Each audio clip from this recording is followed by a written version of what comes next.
Good afternoon, everyone. Thanks so much for joining. I'm just going to give it a minute to let everybody enter the webinar.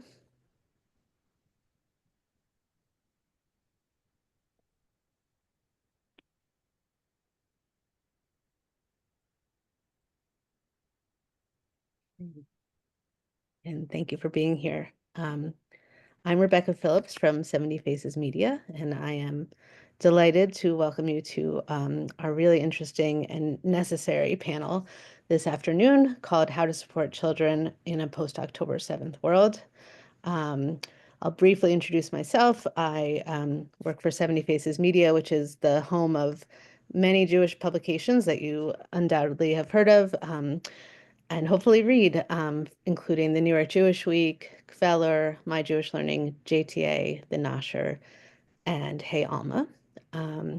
And part of our mission is to connect as many people as possible to the Jewish story in whatever form makes sense for them. And we, connect to parents through our site Kveller, and we connect to the New York Jewish Week from a local level. And this event kind of combines the two of those. And so I am really happy to be here with Danny Karp, who's the head of the Rodeph Sholom School here in New York City, and Joanna Samuels, who is the CEO of the Marlene Meyerson JCC Manhattan. And I will let the two of them introduce themselves. So Danny, do you want to start? Happy to, Rebecca. Thank you so much. Welcome, everyone. Appreciate you taking time out of your day to be with us to talk about this important topic. As Rebecca mentioned, I'm head of school at Rodeph Shalom School. For those who are not in New York or are not familiar, we are a 2-year-old through 8th grade Reform Jewish day school, one of only about a dozen Reform Jewish day schools in the country. We have about 430 students in 3 divisions: early childhood, elementary, and middle school. We're a interesting place in the ecosystem of Jewish day schools, in that we tend to have a lot of families from a wide range of backgrounds. We have families who grew up going to Jewish day schools and families who didn't. We have families who would describe themselves as conservative or reform or more just generally pluralistic and not even particularly attached to a particular denomination. But all what they have in common is they want their children to be in a warm, loving space where the children feel a sense of pride and confidence in being Jewish, and are getting a top-notch academic education, and they are prepared to go on to high schools and colleges, most of whom go on to secular, public or independent high schools. And so we get a wide variety of people, some of whom describe themselves really as not particularly religious, but very connected to their Judaism. And I think particularly post-October 7th, people have felt really happy about that choice, and have felt that they've been in a really safe place. And I'm sure Joanna will share the same about people that are in her community, and many of our members of our community are shared in both communities.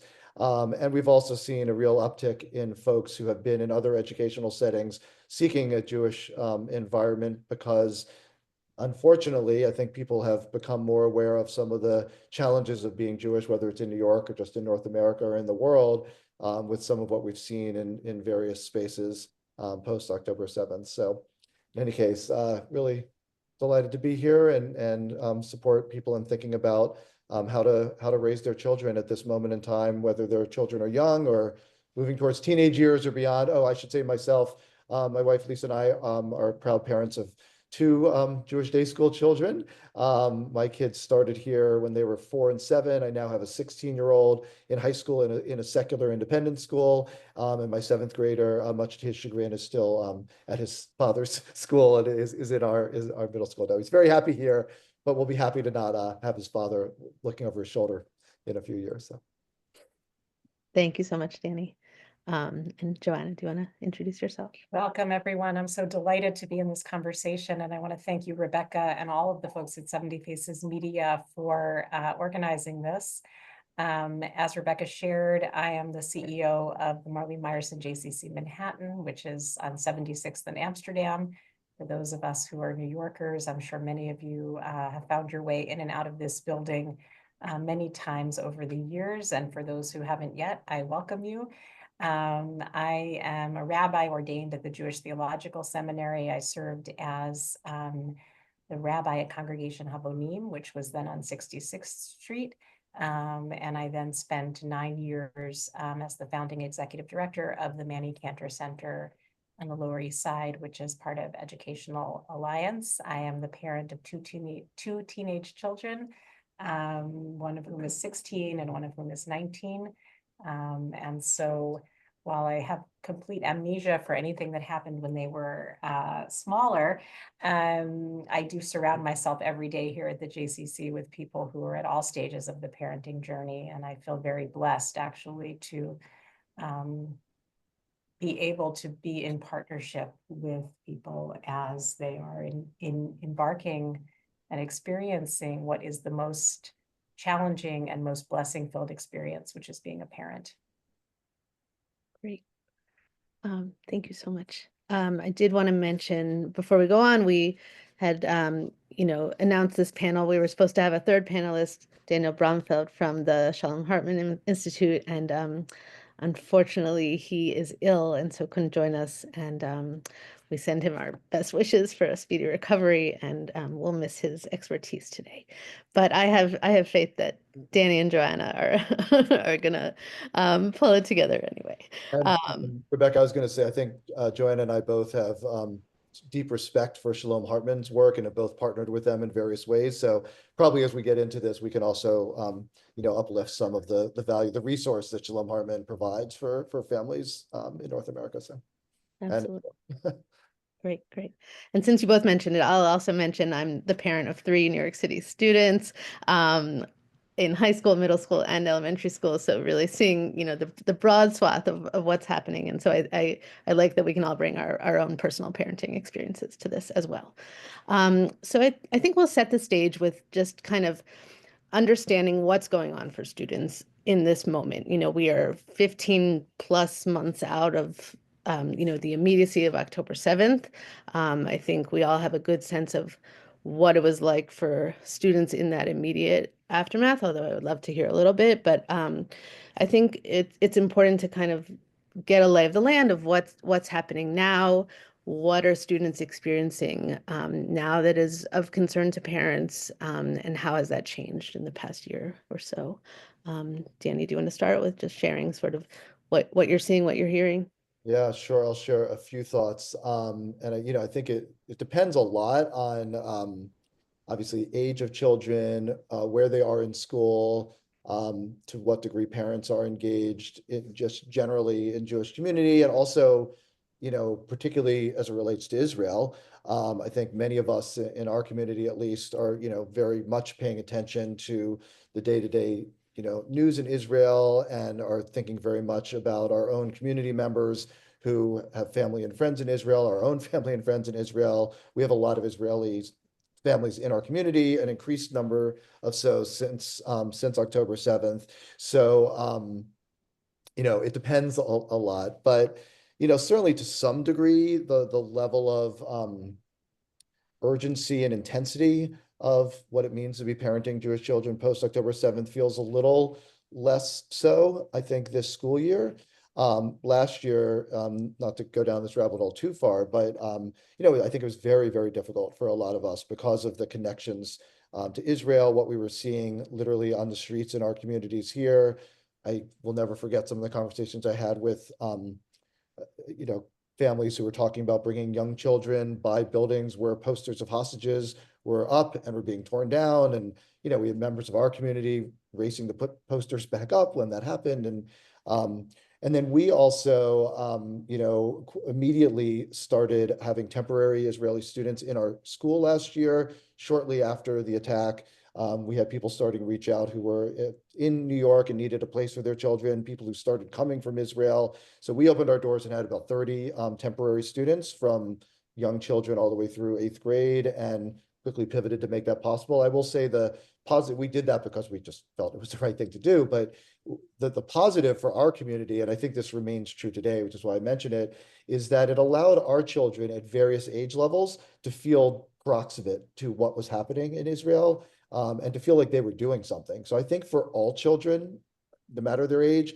feeling some sense of agency and connection first, personal connection with human beings, and then agency in doing what they can do is profoundly important. So I think of examples where we had children on their own deciding to make bracelets and raise money to send to IDF soldiers, or just being able to talk with and invite people to dinner who were here and whose dads were back fighting and their mom was here with them, and it was a very difficult time.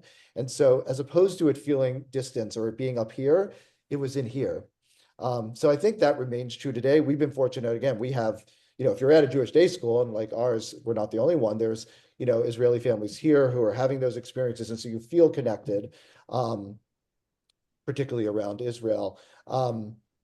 So I think for any family, looking for those opportunities for authentic connection with others in the Jewish community, for families who are in public schools, looking for chances to engage with an organization like the JCC or other organizations in the city. And again, I know some of our audience are not in New York, but in all major cities, there are opportunities for connection in the community and just being around others. I mean, that's true for parenting in general. It's certainly true when it comes to any difficult situation. So, I think people are doing okay, but it's a very heavy environment. We were talking among ourselves before we got on the webinar that anyone who's been in Israel knows that it's a very heavy time. And I think that does spread to the broader diaspora. And we need to take care of ourselves and our own feelings to be able to do that well. We learned that in the pandemic, to do our best parenting, and then think in age appropriate ways. And we can get into this more, I'm sure, to what that looks like to, bring up hard topics and answer kids' questions at age appropriate levels. Thank you so much. Joanna, anything you want to add about what you're seeing from what different families need at this moment? Yeah, I think I want to make an important distinction between what we hear and experience from children and what we hear and experience from their parents. And I say that with a lot of humility as a parent. And I'll just share an anecdote, which is that my daughter last year was a first-year student in college. And obviously, the environment on campus is a challenging one. And she did exactly what you would hope that an emerging adult would do, which is that she found her community and really planted herself within the world of Hillel and Jewish life. And she joked that when she came back for Thanksgiving, it was like she was like a celebrity in our synagogue, and all anyone wanted to know was like, how are you doing? How are you? What's going on? What's it like? Are you, do you hate school? Is it horrible? And what was present there was the anxiety of adults. And what unfortunately was less present is the lived experience of this human being. And so I do think that our kids, depending on their ages, are feeling this. They are learning what it means to live in history, right? An experience, by the way, that certainly many of our parents and grandparents and great-grandparents, that was called Tuesday for them. For our kids, and I think for us, that's a new experience. And I think that we are holding much more of that anxiety, much more of that trauma, and much more of the existential kind of dread that these times are evoking in us. And probably one of the important interventions as parents is figuring out where our anxiety ends and where our children's lived experience begins. This is, by the way, true of any issue, and I think particularly this one. I agree with Danny that, and we'll talk more about this, that children of all ages want to have a sense of agency. And I also believe strongly that they want to have a sense of connection. And to the extent that we can provide those kinds of opportunities, what we're teaching them is the life lesson, right? Which is, by the way, inherent to Judaism, which is when there is something wrong, we have the opportunity, the obligation to fix it. And so this feels like an important message for this moment. I think that it's really important and beautiful. Thank you. I think, one thing I'm hearing you say is how can we make kids feel connected in this moment without transferring our own anxieties to them? And I think different communities have different approaches. Not to single anyone out, but I'm thinking of a friend of mine who has a kid in Jewish day school in Maryland, whose kid came home from school one day and that night had a nightmare because he thought he was going to get abducted to Gaza. And it just made me wonder, like, what how do we know what's age appropriate for different kinds of kids to share, to get them worried about, to teach them, and I'm sure you deal with this day in and day out, Danny. So Yeah. Well, yeah, I would start by saying, kids want to and need to feel safe. And, I think we are able to, we never want to lie to children, but we can help them focus on the positives and grounding in their day-to-day reality. So like in that situation, to be able to say, honestly, like, you are safe. We are keeping you safe. Here's the ways in which the school keeps you safe. And I think Joanna is really right for us as parents to really try to distinguish between what are really our thoughts for our kids versus our kids' actual thoughts. I think it's crucial at every age level to really listen to your children and to listen to what their question is and not turn the question into what you think it is, but often following that question with a question of your own, particularly when you have that moment of thinking, I don't know how to answer this. I mean, I think of examples that are very different from this conversation, like parents often get freaked out about a question about like sexuality or something. Like if you're like, what do I say here? Is this the talk or whatever? You should say, well, tell me more about what you're asking. Like, why do you ask that? Or what made you think that? And often it's different than what you might think because you're going to that adult place and that's not really what they're asking. So, and you can answer things honestly, but answer them at an age appropriate level. So, you know, but feeling a sense of physical safety is a starting point. And so like, obviously, like at a school like ours, like our families are very focused on making sure that we put a lot of resources into making sure we are a very physically safe environment. And we communicate clearly about that. And then parents can then feel comfortable, honestly, saying that to their children. great, great. And Joanna, your thoughts about agency and connection, those are core Jewish values. And I'm wondering, you're a rabbi, what are some other Jewish values that can really kind of help parents along in this moment? So I would say, very naturally in our households, we inculcate our children with a sense of their identity as a member of a particular family. And we do that with the kinds of rhythms, each one of us in our own families, the kinds of rituals that we have, the ways that our homes look and feel, the foods that we eat, the ways that we celebrate, etc.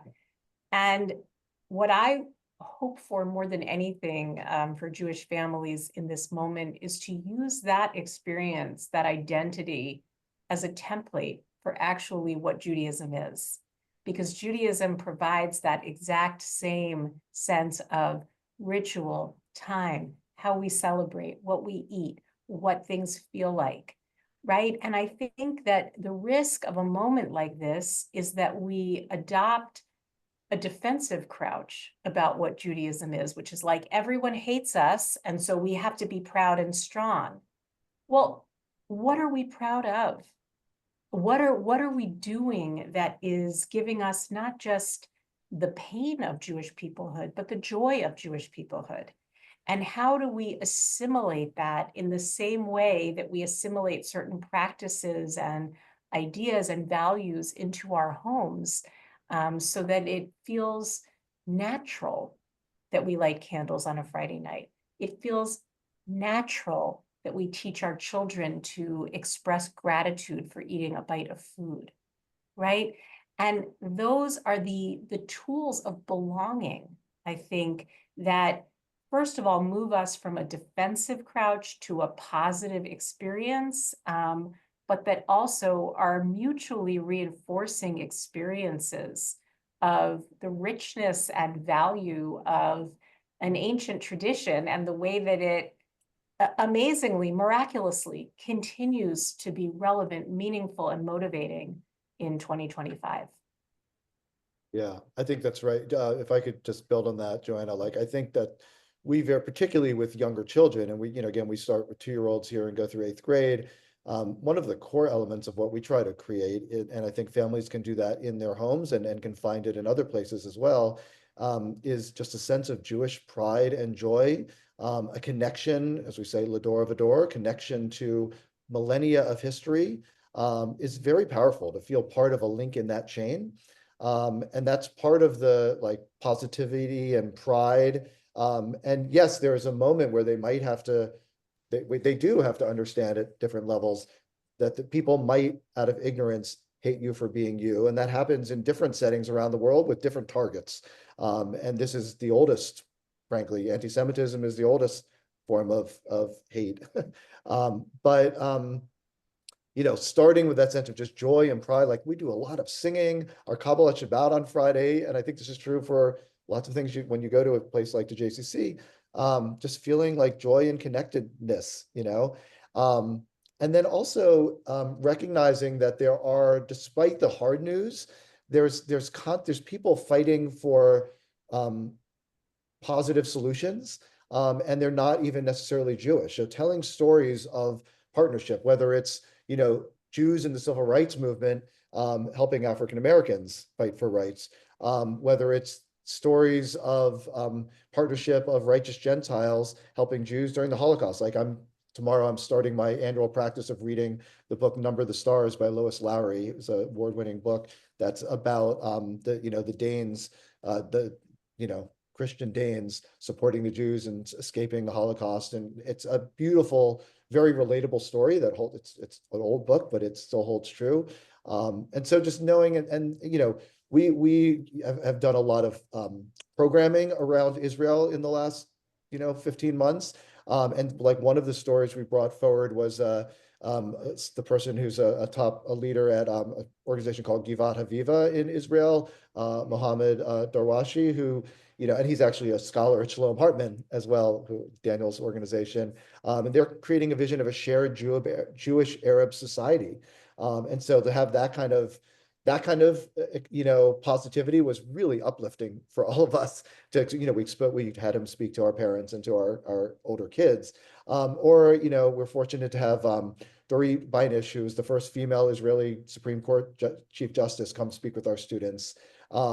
We had Kibbutz Nero's first responders come and speak. One of our 8th grade leaders, interviewed them about their experience. So there was a real balance there of like these people were, speaking of trauma, as Joanna mentioned, like faced incredible trauma, the survivors, but seeing their resilience and talking and like making that sense of connection with kids was extremely powerful. So I think, again, whatever setting, if you're fortunate, if you're in a setting like ours, you might just have that come to you. But those options are out there. There's lots of workshops being done, lots of organizations that are sharing things like webinars and things. Even going to the Celebrate Israel parade, which will, comes up every May, felt even more powerful, this year. And so I'd really encourage people to look for those connections, and you can do that at lots of different age levels. Thank you. I think what you're both saying about connection and belonging is really important. And I think what we've seen happen since October 7th and for a lot of kids at schools is a sudden feeling of lack of belonging, right? We've seen, protests in high schools. We've seen teachers kind of use a non-standard map of Israel in their classrooms when they're showing things on a blackboard or on screen. And I think those moments, which happen regularly, really kind of make kids feel really insecure and parents too, I should say, um, and like they don't belong in the environment they're in. And so I'm curious for both of you from an institutional perspective, like how you're countering that. Well, I have to say with sorts of pride, I just know like some of our alumni have been some of the ones that have, again, they've taken agency, taken leadership, and like created the Jewish affinity groups in their secular schools.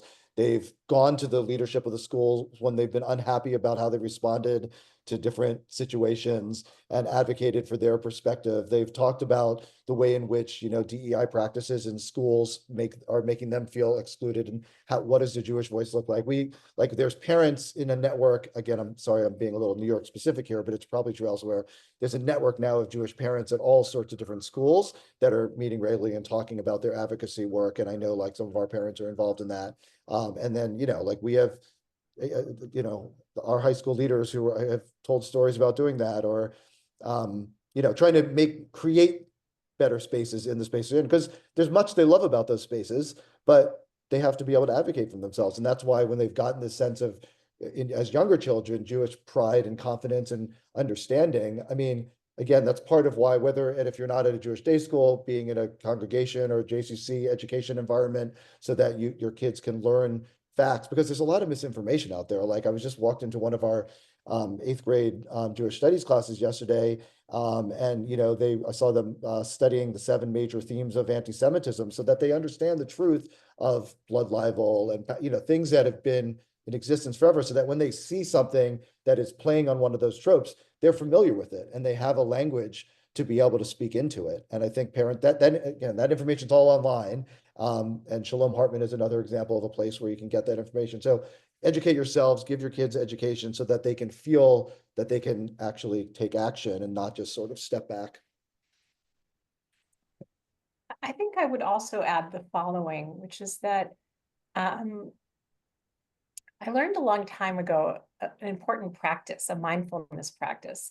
And that practice is about using language that doesn't catastrophize, right? So I might have a really hard day and say like, I'm finished, I can't do this, and I'm sure we've all been there. And, over the course of decades, what I try to do is reprogram my brain to say, wow, that was a really hard day.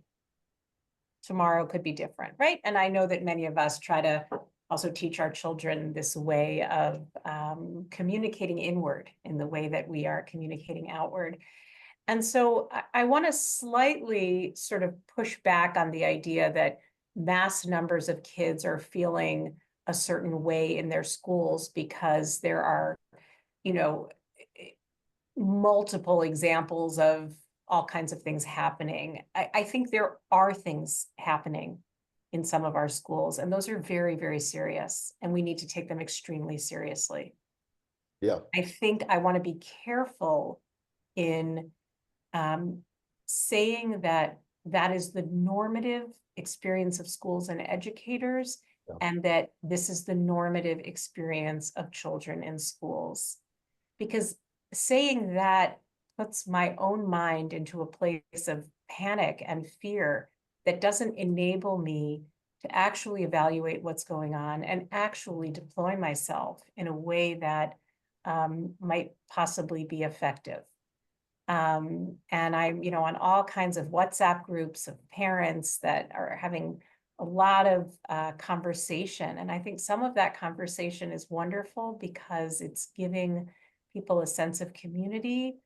And I think some of it has felt to me sometimes like, what is it that we're actually talking about here, right? What actually happened? And is this something that is a very serious violation of our children's right to exist in schools as proud Jews? Or is it possibly a misunderstanding or something very clumsy on the part of a school administrator who, by the way, I don't need to say this to Danny, has the hardest job in the world. And so I think I want to hold this with a little bit of gentleness because it helps me to best support my kids actually, and to best counsel families here at the JCC and also shape the kind of programming that helps us get to the other side of this. I don't know what the other side is, right? I know a lot about Jewish history. I know a lot about Jewish peoplehood. I don't know how we're going to feel a year from now or 5 years from now, right? Were the last decades an exception to the experience of Jews kind of living in history? Or is this just a blip in the screen and we kind of go back to feeling like things are normal? I doubt that, actually. And so the question is, what is it that we need to be resilient and to be generous and to be community minded, so that we are flexing those muscles now, so that we have those muscles built for what will be our children's lifetime, and possibly the rest of our lifetime as well. Those are such good points, Jonah, because I mean, we're living in an age of, outrage and canceling and et cetera. And I've definitely seen that. I have a lot of my families coming to me to talk about what's happened in a high school and how do they manage it. And, I think both things are true, that there have been some real new levels of hate that have come through, and ignorance in spaces where people didn't expect it, people that they saw as allies in social justice work and such. And excuse me. So I think those are real, and it is. I mean, one of my colleagues, said early last year, it's like a lot of North American Jews like suddenly realized that they were Jewish. Like people were like, "Oh, I didn't know I could be a target of some of the stuff that's out there," and they've been really surprised and disappointed, and it's hurt relationships. And some things that have happened in school settings have been really concerning. But I agree with your point about not catastrophizing. And, one thing we talk with kids often about as we manage their growth and development is the difference between intent and impact when there's behavioral challenges. And I think, the vast majority of people, I'll just say in schools, leadership that might have made missteps, or other organizations, like, have good intent, and they maybe don't have full information. They don't, but they're open to learning. And I think people do need grace and need an opportunity to be in relationships. So I encourage people to just go talk to the person, and instead of getting riled up and having a million conversations. And the first thing is to talk to someone else and be, did you hear? I'm on those WhatsApp groups too. And like, people just like, let's take a beat. And it's not that you shouldn't be alert to it. Like I was saying about, like, there's real stuff, but in some ways, kids are often more able to say, people have asked me about my child who's now in a secular environment. I was like, so maybe they bring in a speaker that has some biases that are not great. Like, I hope he's now been prepared to see that. And he'll be like, that's not true. Yeah, I mean, he's able to like look at media with me and be like, that's not right. And, and I do think as adults, the more we can evaluate media, like, I won't name particular names, but there are certain media outlets that I have lessened my trust on because I personally see the bias in the coverage of Israel. So I've gone out and sought other sources from my friends in Israel and said, where is a less biased source so I can get accurate, concrete news doesn't have certain biases in it. And like, we're teaching our kids the same thing here is, how do you evaluate different sources? Everyone has a perspective. Everyone's had a certain lived experience. And that's true of reporters, and that's true of parents, that's true of school leaders and CEOs, right? So, I think it's important for kids to take a breath and recognize that they can be resilient. And also, there is real stuff happening, and we need to be able to confront it when it happens, and create the spaces that we want for ourselves. Yeah, I think we're put at a tremendous disadvantage by living in the age of our phones and social media. And we know that just like, Doritos are kind of designed in a lab to make us want to eat, 3 bags of them, whereas an apple, just invites us to eat the apple itself. I think social media is the equivalent of junk food, basically, where it is designed to suck us right in and keep us wanting more and more and more. And the more of that we take in, the more we go to those extremes, right? We see this in the world in which we live. And so when I think about what does it look like to parent as Jews live in history, right? I want to really control my intake of sources that push me towards anger and frustration and hatred and lack of empathy. I wish I could say I had a magic trick for getting my children to, spend less time on social media. I don't, but all I can do is control myself and be grounded in some core beliefs Mhm. That, as Mr. Rogers would have said, look to the helpers, right? People are complicated. Mhm. Don't assume bad intent. All of these kinds of things. Social media just rips those things right apart. And we need to manage ourselves in those spaces. Danny, I'm curious for you as head of school, how you are confronting social media and what you're teaching kids about how to manage their own use. Like many things at our school, it's a partnership with families. Like we talk about raising children in partnership with families. And so we have a really robust parent group as part of our Parents Association that is doing some great work at grade levels, helping parents partner together in community to think about the most helpful uses of different kinds of technology, obviously depending on the age level, what kind of technology is most helpful and what's not, how to manage social media and other elements of technology on play dates and et cetera. At school itself, we just we don't allow phones at all. Kids Mm. have to have them off the whole time. I think that's pretty common, certainly up through middle school, most schools these days. And then we're trying to give people tools to make good responsible. One of our core values is responsibility. And so we're teaching kids and families to gain that responsibility. So we'll bring in speakers and help kids understand, like what Joanna was just saying. The more kids understand, particularly at a middle school level, what's being done to them, like the fact the Doritos factory, they get outraged and they're more likely to make different choices because they see how they're being manipulated. They don't like being manipulated. Um, so the more we can teach them, and we have a digital citizenship class, we do that as part of our health education and help kids learn how to use these tools appropriately. Because if you just try to stop it, they're going to find a way around it. Kids are better at it than adults, so they're going to do workarounds. So the more they can understand the why and feel, again, that sense of agency in making good decisions about themselves, it's going to be more effective. Great. I want to just mention to our audience that we welcome your questions. You can put them in the Q&A and we will see them and be happy to answer them if anybody has questions to share. And I think your questions are anonymous when you share them, so don't be afraid.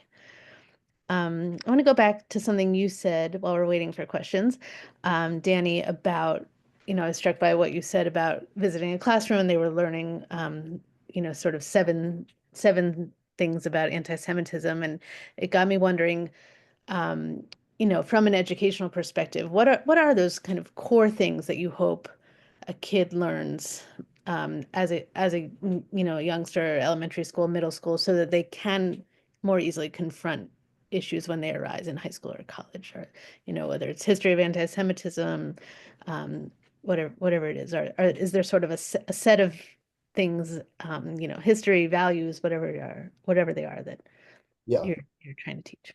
Yeah, I mean, I think it's both. I mean, we're very clear about our school values, our mission, our vision, our values. We have a clear commitment to Israel. We have a commitment to aesthetic diversity and belonging. And when we, from a board level, make that clear, then people understand what to expect in the community. And we reiterate that often, and the kids learn that language and what it means in practice. And then we will, again, try to create an opportunity for the kids to use that in real life time. So, for example, when they're all going through their B'nai Mitzvah process, they create a charter about how we're going to engage with each other together over the course of this year to support one another in community with a sense of responsibility to ourselves and others. And what does that look like really concretely when they're at services and when they're at parties and et cetera. So yeah, I mean, we want them certainly most of all, I think, to have a sense of who they are, confidence and pride in themselves, and have Jewish values that they will carry forward and make meaning. But again, I mentioned in the beginning, we're a Reformed Jewish day school, so it's very much not a top-down approach for us. It's giving them tools to thrive. I mean, it's what our senior rabbi at our partner synagogue congregation, Rodeph Sholom, says all the time is, this is about a set of ancient rituals, tools, practices, texts, et cetera, that can give us contemporary wisdom in how to live more fulfilling lives and serve our own community and others, which, as Joanna mentioned earlier, is innate to Judaism, is being there for others as well. So, I mean, right now we have eighth graders and their families who are reaching out to communities in LA trying to do their part to help, because that's the natural instinct that we want kids learning. Again, and I mentioned before, they did that as as it relates to Israel as well. In terms of like content, though, I think one thing that we've continued to evolve, even we were thinking about this before October 7th, but it's felt even more urgent since October 7th, and we put a lot in place even last year, is giving them like true concrete history. Like a lot of adults do not know the history of the Middle East. And so you'll hear things in the press or what have you, or certain criticisms that are simply factually inaccurate. It's certainly some of the most triggering words that I'm not going to repeat here about what is happening. That just it's truly factually inaccurate. And I know for me, before I was here, I didn't know some of that, and I've had to educate myself. There's some great books out there. I would recommend, if people haven't read, Noah Tishby's book is a really good primer about Israel, the most misunderstood country in the world. So we really make it a practice to make sure kids are understanding the founding, early Zionism, the founding of Israel, what is true, the fact that Israelis, Jews have been there for a long, long time. They're not colonial, sorry, I used one of the words, but I think that's really important for them to actually have concrete history. And again, it's not just true about it. Obviously, we're also have lots of secular education, and kids are prepared for math, science, and US history and everything else as well. But particularly around this topic of Judaism and Zionism in Israel, they need to have content too. Great. I just put something in the chat, which I need to find a better link for because it looks crazy, but we do have a program tomorrow night called 10 Things Every Jew Should Know Before They Go to College. It's at 7 p.m. If you would like to be signed up for it, maybe just put your name in the chat and I can make that happen for you. So that's number one. I think I experience, and many, many, many other rabbis and people who work with teens and young adults, that there is knowledge that we find to be essential for kids before they go to college or when they're in college, and including my own children, by the way, they see this as less essential. And so I want to just point out again the kind of gap between some of what we would like our kids to know and be quote unquote armed with, and what it is that their interests are. I don't make a judgment about that. I don't know what to do about it. I'm really just putting it out there. I can only say that, last spring there was a conference that was planned that involved every single synagogue, every single non-Orthodox synagogue, I should say, and day schools and us. And it was supposed to be this Manhattan-wide conference for kids on everything they need to know and anti-Semitism and the history of Israel. And they canceled it because fewer than 10 kids had signed up from all of Manhattan. And so I just am sitting with like a little bit of humility every time we kind of put out one of these programs. Sometimes they're well attended, sometimes they're not. So what is it that I have control over as an adult? It's what I know and how I use my time and what I choose to read. And I need to educate myself, just as Danny said, on all kinds of things that help me to better, first of all, contextualize what's going on right now within both the, kind of just over a century, since this, kind of British, Turkish, kind of Israel, Palestine stuff really started, but also in the kind of corpus of Jewish history. What is it that I need to know that helps me understand? And what are the things that I need to know so that if I find myself in conversation with somebody who says something that is simply not true, that I have the ability to actually say, I don't think that's true. Yeah. Here's what I understand. Yeah. And guess what? We live in a post-truth age. And so it's sort of like, well, if that's what you think, that's fine. And so that's extremely frustrating, but it's still important for my integrity and my sense of groundedness to be able to say, for instance, in a recent conversation that I had with somebody, Israel was not occupying Gaza on October 7th. And the person said to me, well, I guess that's a matter of opinion. And I said, it's actually not, it's actually not a matter of opinion. Here's how this happened, and here's Ariel Sharon, and here's what happened in 2005, and here's what happened in 2007. And I wish I could tell you that this person was like, oh, thank you so much for informing me about the history. Like, they sort of glazed over and said, well, you know, you have a right to your own opinion. And so where does that leave me? It leaves me with, yes, the facts, yes, the information, but that the only thing we can control is our experience of being Jewish. And let that be a source of joy and sustenance and strength, right? Because that's what we can do. Thank you. There are lots of good questions from the audience, so I'm gonna pick a few while we have time left. And whichever one of you wants to answer is fine. How do you handle the problem of a child who is afraid to wear a Jewish star necklace? I think the first answer goes back to that physical safety. I think there are times, and our director of security will tell you this, where you shouldn't. Like, I mean, I think people do have to be safe. You have to be aware of your surroundings and think about where you are, and physical safety does come first. That said, sort of back to the catastrophizing, like, well, is where are you, and is it really unsafe? I mean, I think it's a very personal choice, and there's no right answer. And I've talked to a lot of alumni, and again, high school, college, it really depends. I was thinking before, I meant to say earlier when we were talking about colleges, I asked someone I know who's very involved in the leadership of one of the universities that have been very much in the news about anti-Semitism on campus. And I said, what's it like to be, they have 2 students there right now. And I said, what's it like to be there? And they said, you know what, it's 90% great and it's 10% horrible. Like, so both can be true. Like, you know, like it's real, but it doesn't mean the entire experience is terrible. And a different family might make a different choice about whether their child would be there or not. And that's true at different age levels. But yeah, so I think it really depends. It's up to the individual child and family, and you gotta, and they might be right. And you know, they might be right.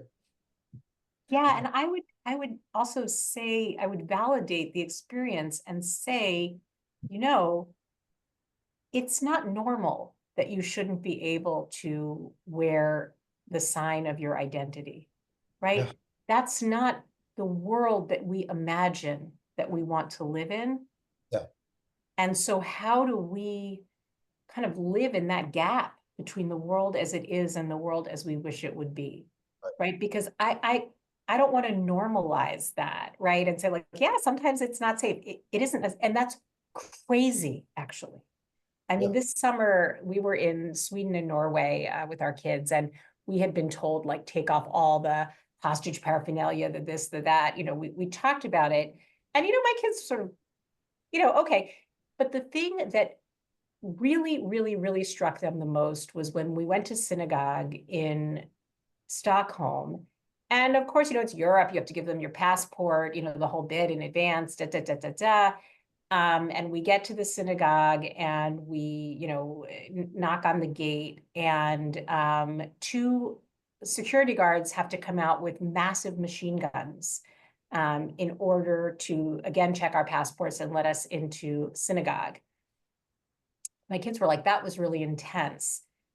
And in that moment, I stopped and I said to them, it is not normal. This is not okay. This is absolutely a failure of the world that we live in, that we are going to synagogue to pray with other Jews under protection of soldiers with massive machine guns in a country, by the way, where people do not have guns, right? Like, so I want to hold that actually for our kids, that it's not okay. It's really not okay. And I say that all the time, you know, at the JCC. I mean, we spend an enormous, enormous, enormous amount of money on security, right? And we would never spend 1 penny less. And I always say to our board, this is a sign of the brokenness of the world that we live in. That money that could be spent on all the things is Yeah. being spent on this. And I don't want to normalize it. So true for us as well. And I just will say with some optimism, though, back to the original question about the Star of David, like, my son, after when he became a bar mitzvah this year, like that's what he wanted for Hanukkah was he's now wearing a necklace and he wears it every day. And like, again, we're fortunate to be where we are. We live pretty close to the school. We feel safe here, but I'm just thrilled that he had that sense of pride. And I think partly he's gotten that by being in this prideful Jewish community. So. Uh, I see a question in here, Rebecca, from someone, maybe they weren't here at the beginning. They asked whether have Israeli families been part of our communities and how does that impact us? Yeah, very much so. We have a very strong Israeli community. We've always had a lot of Israelis at school, but it's been even more so. And I think they've really felt appreciation, love for how connected we've been clearly to Israel during this time. We just had an all-school Shabbat Friday night at our congregation, and it was Israeli themed and just very joyful and connecting with an Israeli playlist. And so it's been a very positive thing for our non-Israeli families to feel connected. And also I would mention a plug for our sister congregation. Congregation Rodeph Sholom has what's now called an Israeli Hug Center that is there for Israeli community in New York. I will also just say that, like, I think, like, as Joanna pointed out, this great resource they have tomorrow night. I know our congregation, we also, lots of different organizations, post-pandemic, there's so much online. Shalom Hartman has a lot online. I would, in terms of like back to the just educating ourselves, there's a number of great podcasts that Shalom Hartman Institute does that I listen to regularly. There's just a lot of content out there that is both starting for adults to educate themselves, and some of which once in a while I will say, this is one I want my 16-year-old to listen to, and I'll encourage him to. So lots online. There was someone in the chat who asked about us. They have a small religious school with only 7 kids. So I would say look for partnerships. There's so many opportunities now to be part of online communities as a way to connect. Great. One final, I don't know if this is a question, just reading it before. Oh, it's an experience of somebody wanting to remove a book from the library because of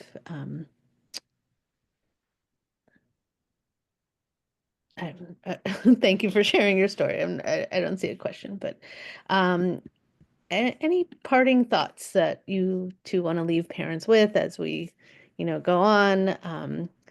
God willing, see a hostage deal this Yeah. week, and maybe things Breaking news. change.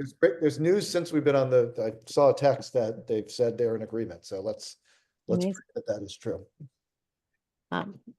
So yeah, anything you want to make sure parents take away from this conversation as we go on with our days and our lives? I think I'll leave Joanna to say the last wisdom as a rabbi. I think that the things I would come back to is one, trust yourself as a parent.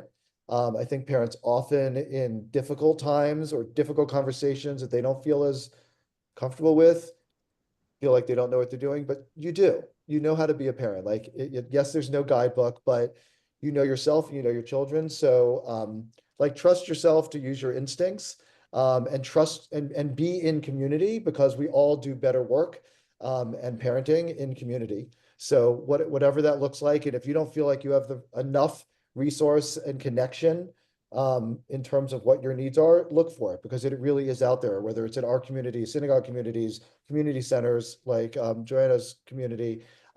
There's people out there, and there's people doing great work and inspirational work to inspire. So find the people that will give you the sense of confidence and comfort so that you can be your best self for your child. Again, it's the metaphor we know from the plane and the pandemic of put the mask on yourself first, educate yourself, take care of yourself, be mindful, and look for support. But also trust yourself and know your kid, and ask for help. Reach out to people in your whatever your school is. Like, trust that people will be there, and speak up if you see something that's concerning. Say something and do it with grace, and hope that someone means well and is open to learning.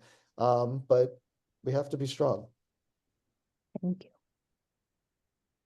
I would say +1 to all of that, and I would add to it to find ways to connect yourself to the beauty and joy of being Jewish. and to understand that we are part of a people that we can be so proud of. We have a tradition that is magnificent. We have a community that is extraordinary and full of heroes.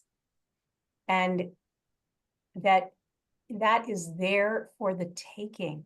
That is ours. That is our Yerusha. That's our inheritance. And it's what we give our children. And so I'm neither an optimist nor a pessimist about how this is all going to shake out. But I am a true optimist about Judaism and the Jewish people and the extent to which we can all commit to radiating and expressing and communicating a love for Judaism and the Jewish people. That's how our kids are going to thrive, and that's how we're going to thrive, and that's how Judaism is going to thrive. So I would just say that that's what I see. That's what I believe in. That's where I'm bullish. I'm bullish on Judaism. Thank you both. Perfect parting thoughts.